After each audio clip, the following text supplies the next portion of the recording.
કેશોદ શહેરમાં છેલ્લા 7 વર્ષથી 1962ના ભારતના ચીન સાથે યુદ્ધમાં શહીદ થયેલા 114 આહિર યોદ્ધાની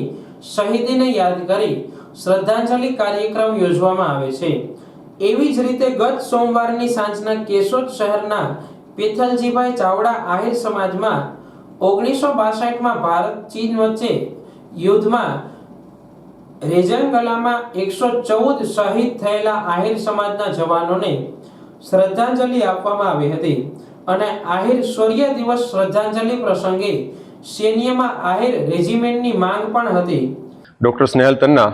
આજરોજ 18 નવેમ્બરે 2024ના આહિર સમાજમાં આહિર શૌર્ય દિવસ નિમિત્તે એક શ્રદ્ધાંજલિ નિમિત્તે અહીં મળેલા છે।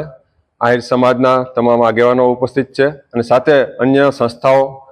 ભારત વિકાસ પરિષદ, વિશ્વ હિન્દુ પરિષદ, બજરંગ દળના સાથે NGO પણ જોડાયેલી છે અને એમની જે માગ છે કે 1962માં જ્યારે કડકડતી ઠંડીમાં ત્યારે પૂરતા શસ્ત્રો નહોતા, પૂરતા વસ્ત્રો નહોતા અને એવી કડકડતી ઠંડીમાં પણ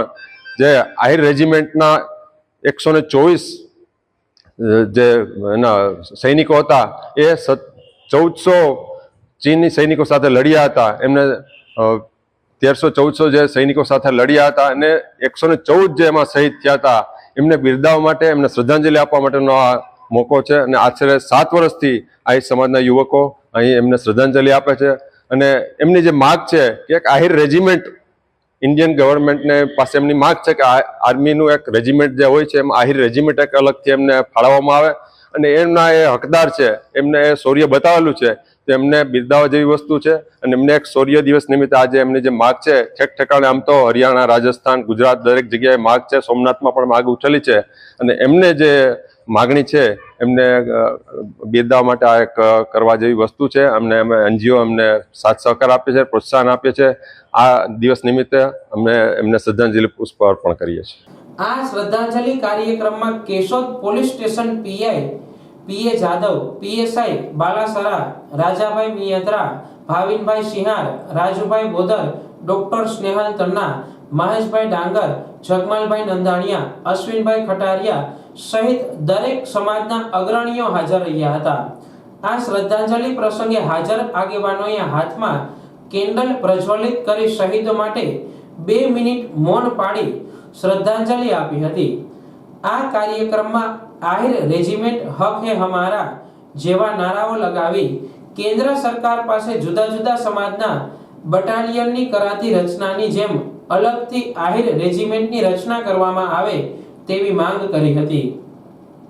જય યાદવ જય માધવ। આજ તારીખ 18 નવેમ્બર આહિર શૌર્ય દિવસ તરીકે ઉજવવામાં આવે છે, જેમાં ચીન અને ભારતના યુદ્ધ વખતે રેંજાલંગના મેદાનમાં આહિર સમાજના 120થી પણ વધારે સૈનિકોને સામે ચીનની મોટી સંખ્યામાં સૈનિકો હતા, જેની સામે લડાઈમાં આ સૈન્યના જવાનો શહીદ થયા હતા। એની યાદમાં આજે શૌર્ય દિવસ ઉજવવામાં આવે છે, જેમાં 18 નવેમ્બરના રોજ 1962ના યુદ્ધ થયું હતું, તેમાં આહિર સમાજના આ સૈન્યમાં આહિર સમાજના મોટી સંખ્યામાં સૈન્ય હતા, જેને આજે શ્રદ્ધાંજલિ રૂપે કેશોદના આહિર સમાજ પર જુદી જુદી જ્ઞાતિના આગેવાનો, આહિર સમાજના યુવાનો અને આગેવાનો દ્વારા 2 મિનિટ મૌન પાળી શ્રદ્ધાંજલિ આપવામાં આવેલ તથા આહિર રેજિમેન્ટ હક હે અમારાની માંગ બુલંદ બનાવવામાં આવે। કેમ કે આપણા આહિર